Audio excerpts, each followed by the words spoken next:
Hey everyone, welcome back to the third episode of my monthly r/MechanicalKeyboards Reddit recap series. This month I thought I would take a different approach and handpick 3 builds to share with everyone. I wanted to try this because I felt like the top monthly posts were heavily saturated with memes and news, and builds didn't really make it to the top too often. By limiting my selection of posts to only builds, I can go a little more in depth with each one and get into all the finer details. And of course I'll leave the links to everything down in the description.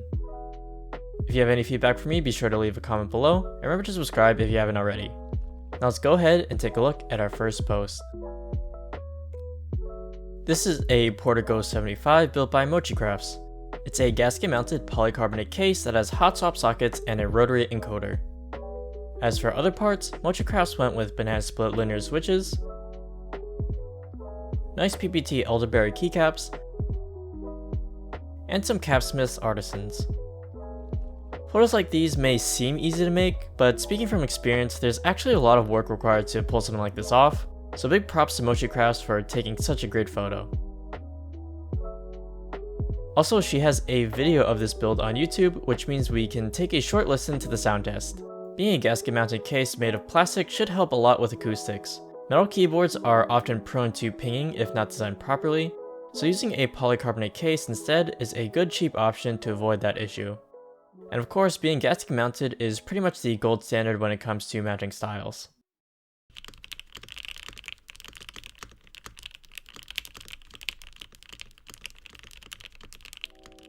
I think that the color theme for this board is super nice and appealing.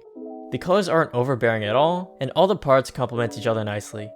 Having a clear aesthetic choice for a build is always a good way to ensure a well-balanced end product. The next build is an insanely big custom project by sincerelyredcape with what they call the Monolith. This is a completely custom built board that they cut and welded together, weighing in a total of 15 kilograms or 33 pounds. The project all started because their friend wanted a keyboard that featured a really good feeling volume knob. sincerelyredcape goes into detail about customizing the knob in their posts, but because I know nothing about knobs, I didn't really understand any of it. You can read more about it linked below if you're interested.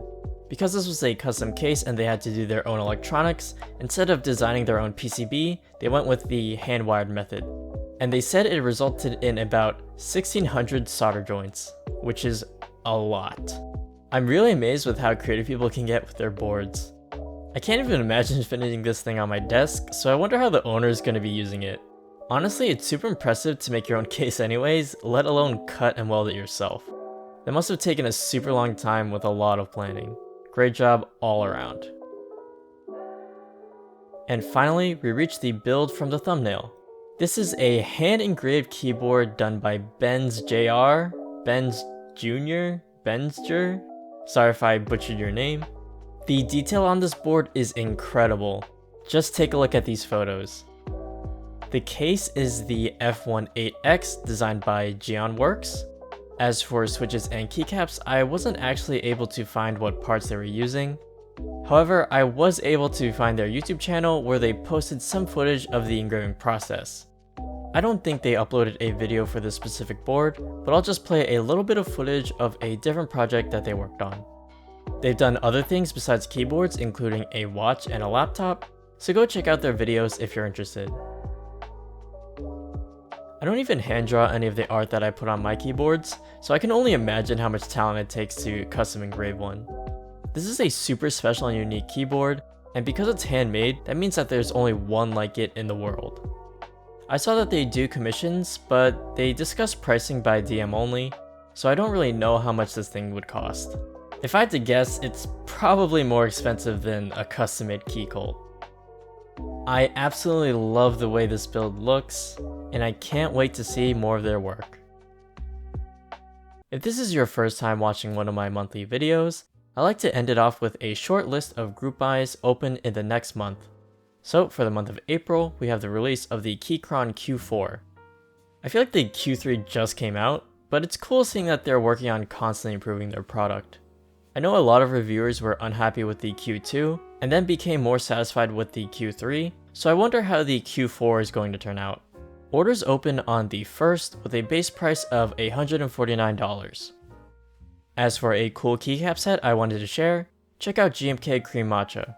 It has nice green keycaps with complementary off-white accents. The sale for this set already opened on March 25th and will end on April 25th. Remember to subscribe if you enjoyed the video, and I'm making a Discord server at 10,000 subscribers.